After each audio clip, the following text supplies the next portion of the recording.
What is up guys, Zach here from the Chaos Galaxy, and today I'm going to be telling you about my plans for set 3 of the Chaos Galaxy trading card game. My next video should be the first planet profile for set 3, which will be for the planet Roka, which is very exciting. I've got loads of brand new cards to show you. I'm going to show you some brand new cards in this video as well, including the cover card for set 3, so stay tuned for that. And I'll get straight into telling you about the set. So the main inspiration I have for the game at the moment is the lore.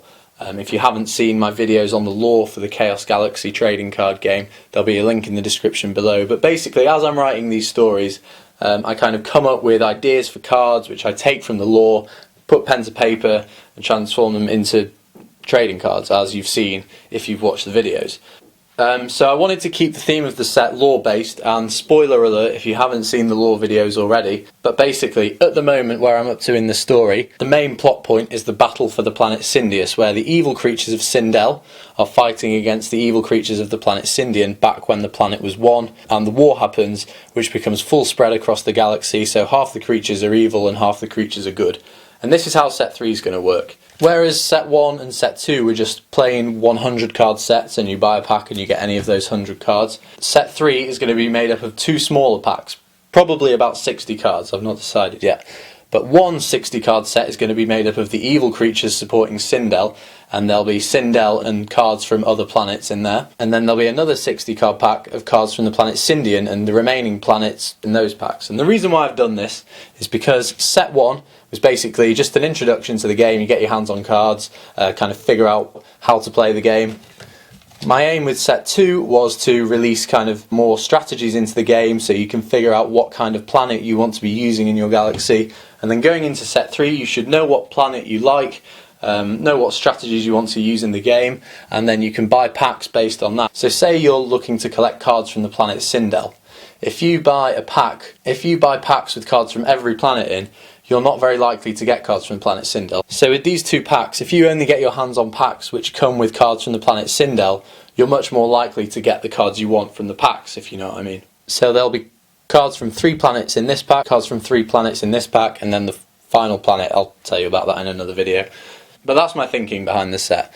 I'm aware that, you know, you might want all the cards in the Sindel pack, but there'll be 1 or 2 cards in the Syndion packs that you want to get your hands on too, and this may seem like a way for me to make you buy more packs if you buy 2 separate packs instead of 1, but that's not my aim with this plan. I want to make that clear, because if there's powerful cards that I release like Galaxy Crash or Beast of the Black Hole, that type of thing, I'll put them in both packs, so it shouldn't get to the point where you want all Sindel cards but then there's 1 card that you want that comes in this pack.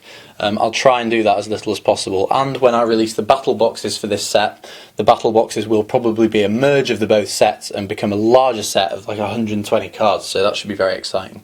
But with the booster packs coming out as smaller individual sets, you're more likely to get the cards, you're more likely to get your hands on the cards that you want. So that's my thinking behind that, and now I'm going to get to showing you some new cards. Okay, so the first few sneak peek cards I'm going to show you from the set are cards that are really kind of heavily embedded in the lore. So you got Humongous Creation, which you could have already seen. This is when Humongous Ancient Rockman, first being that lived on a planet, was created, and this came out in the Barrow Starter decks, which I released recently. We've then got Shattered Core. You've seen the artwork for this in the lore videos, and this is basically the remains of Omnius the Planet Abomination after he was destroyed. And I've given this card ability which reads, once per turn you can make any zoned creature a no planet creature until the end of your opponent's next turn, and this is a permanent resource, so you can do that once per turn. I've also changed a couple of terms in the game, so this, when it says zoned creature, that's instead of saying a creature on your planet. So any creature that's in a zone, like a creature zone or a battle zone, that's what that means, and it just saves a load of words in the card descriptions.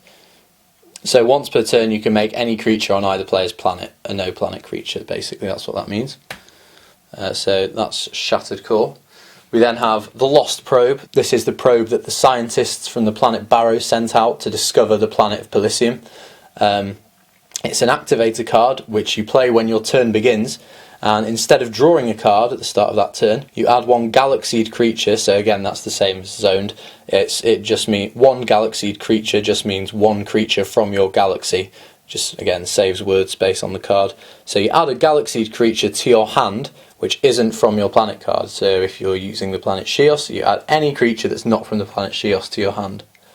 So it's like the probe kind of goes into your galaxy, discovers a new planet, a card from a new planet, and then puts it in your hand.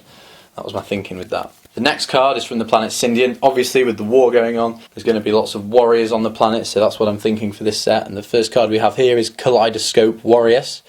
As you can see, the art style is slightly different, but I think she's a pretty cool card. 130 power and 40 health, so not great stats. But then after she attacks, you get to look at your opponent's hand, which is a good ability anyway, and then kill one activator card in it. So Kaleidoscope Warriors is a card from Syndion in set 3. Next up, we've got a card from the fan favourite archetype in the entire game.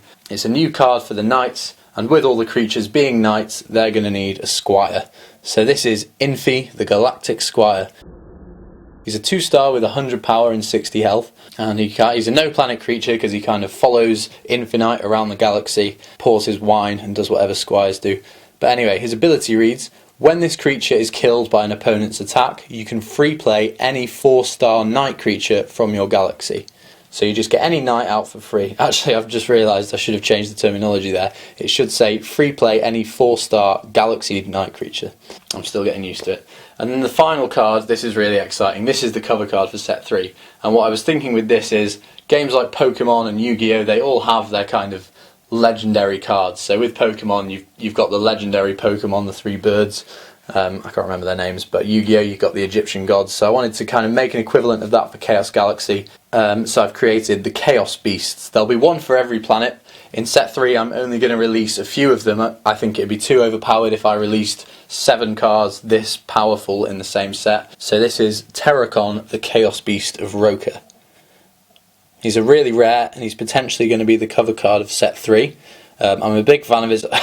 I'm a big fan of his artwork. He's based off a pterodactyl, but he's got 350 power, 400 health, and 9 stars. The first 9-star card in the game. And his ability reads, this card cannot be free played. That's just because he's so powerful. And if Roka is your planet card, it gains 100 power. So that's kind of no condition. If Roka is your planet card at the start of the game, he just gets that ability full stop.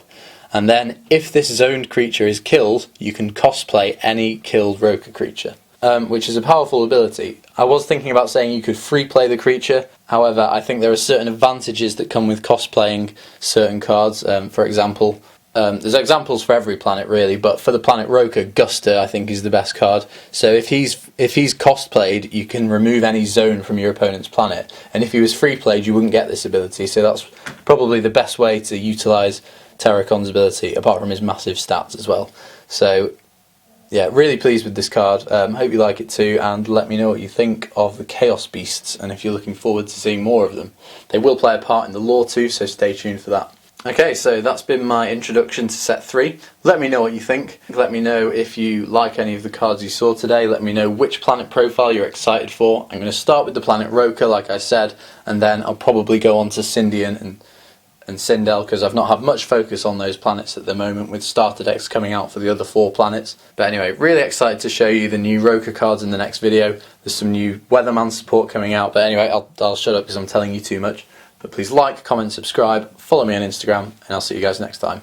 Bye.